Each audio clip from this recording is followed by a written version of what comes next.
Pour le commun des mortels, le rallye est une discipline spectaculaire où des voitures multicolores empruntent l'espace d'un week-end les routes de tous les jours à des vitesses impressionnantes. La course commence par une préparation minutieuse. Chaque élément a son importance, à commencer par le travail d'un homme au rôle souvent méconnu, le coéquipier. Je m'appelle Daniel Gratalou, je suis copilote de Bruno Sabi depuis 2 ans. Mais c'est surtout un travail qui s'effectue avant le rallye. Ça consiste tout d'abord à se procurer le règlement et de tracer ensuite la carte très précise du rallye avec les épreuves chronométrées et le parcours routier. Mais une épreuve spéciale, c'est là que se joue vraiment le rallye, parce qu'on essaie d'aller le plus vite possible d'un point à un autre. On est casqué, la route est fermée, et c'est vraiment là que se joue la course. Et ensuite, nous avons le parcours routier, sur lequel il est permis de faire de l'assistance. Mais là, on a un temps à partie assez large qui se déroule sur une moyenne de 50 km/h environ, de 50 à 60 km/h. Donc, normalement, on n'a pas roulé très vite sur le parcours routier. Alors là, vous avez par exemple une carte d'un rallye, du championnat de France. Ici, vous avez le parcours routier pour rejoindre la première épreuve chronométrée, qui est l'épreuve numéro 1, qui se trouve là. Ensuite, le parcours routier, l'épreuve numéro 2. Ensuite, on se rend sur place donc, pour effectuer les reconnaissances du parcours. Et surtout les épreuves chronométrées qu'on prend en note, virage par virage. Alors à ce moment-là, Bruno passe une première fois avec le mulet. Il m'annonce ses notes virage par virage. Et comme une simple secrétaire, je note le parcours. Et ensuite, on passe plusieurs fois. Et cette fois-ci, c'est moi qui lui annonce les notes. Et il corrige, mettons, il note à gauche 80, 85, 90 s'il estime que ça se passe plus vite. Ou il diminue 70, 75 s'il estime que ça se passe plus lentement. Et on fait ainsi 4-5 passages, 10 passages jusqu'à ce que les notes soient pratiquement parfaites. Pendant que pilotes et coéquipiers reconnaissent minutieusement le parcours, les mécanos de l'équipe préparent la vraie voiture de course. Rien n'est laissé au hasard. Après chaque rallye, on démonte tout, on change les pièces qui sont susceptibles d'avoir souffert, on vérifie les autres et on remonte. Ainsi, la voiture est pratiquement neuve quand elle est transportée sur les lieux de la course. Bon, avant le départ du rallye, pendant les reconnaissances, je détermine les points d'assistance et chaque camion, nous avons ici 5 camions plus 2 véhicules rapides, a son plan et tout ce travail est fait en reconnaissance, surtout pour déterminer les endroits d'assistance et le temps qui nous est alloué à cet endroit-là. Ce travail terminé, l'équipage choisit alors une portion de route ayant les différentes caractéristiques du terrain rencontré pendant l'épreuve. La route est fermée, Bruno Sabi et Daniel Gratalou se mettent dans les conditions de course et testent la voiture. On améliore les différents réglages en modifiant notamment suspension et amortisseur. Les pneumatiques ont également une grande importance. Des pneus lisses ou slick sont utilisés sur les sols secs, contrairement aux pneus à sculpture ou pneus pluie. Les différentes qualités de gomme seront testées afin de savoir quel type de pneu sera utilisé le jour de la course, en fonction du temps, mais aussi de la longueur de l'épreuve chronométrée. Tout est prêt alors pour le jour J. Autour de la voiture de course, l'équipe se met en place. Un motorhome, 5 camions ateliers, 2 voitures d'assistance rapide et une vingtaine de personnes assureront la bonne marche du rallye. Les vérifications techniques sont la première épreuve à franchir. Rien de bien difficile. Des commissaires contrôlent la voiture afin de s'assurer que le règlement a été observé et qu'elle est apte à prendre le départ. Les voitures doivent être conformes à la réglementation routière en vigueur dans le pays. On marque alors la Lancia afin de pouvoir la contrôler à tout instant.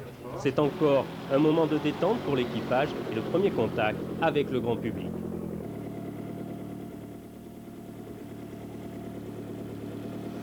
C'est en parc fermé que s'effectue pour la Lancia finale le premier contact avec ses adversaires. La voiture est gardée, aucune intervention n'est alors possible jusqu'à l'heure du départ.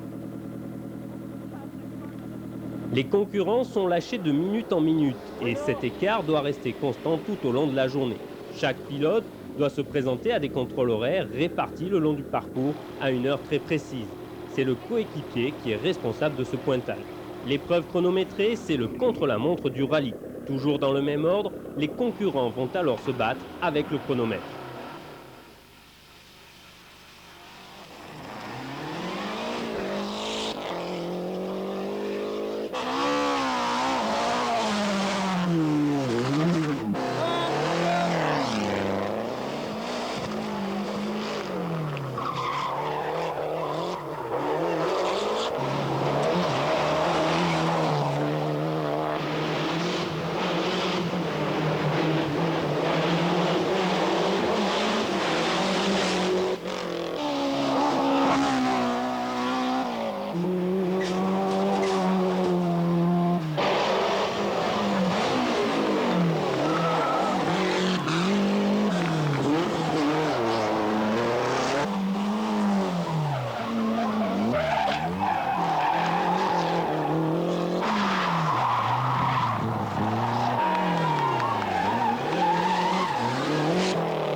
Après chaque spécial, le pilote récupère son temps, puis emprunte la liaison à la rencontre de ses mécanos.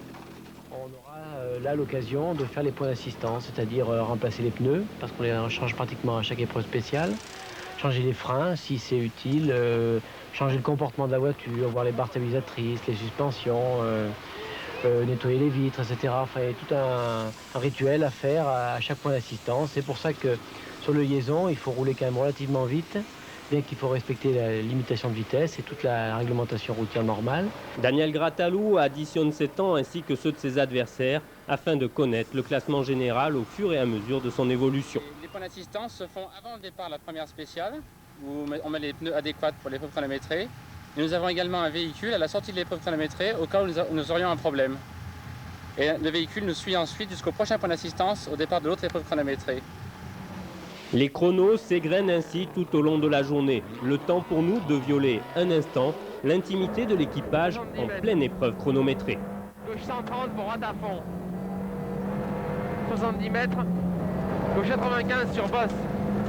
Pour droite ferme 85. Droite ferme 85. Sur gauche à fond, saute. 50 mètres. Droite pour gauche ferme 85. Sur 185. 185. Et droite gauche à fond. 40 mètres. Droite 130 sur gauche à fond. 70 mètres. Gauche pour attention et pas droite 40. Ces deux hommes qui essayent de rattraper le temps ne sont en fait que le dernier maillon d'une longue chaîne. Sans une équipe parfaitement structurée et rodée, aucun résultat ne serait envisageable. Seule la passion permet d'arriver à la victoire. On a la volonté de faire le travail le mieux possible de façon à ce que le jour de la course, eh bien, tout soit parfait, de façon à pouvoir gagner. Parce qu'on est tous les deux, on a le même objectif, on a la même passion, c'est la victoire.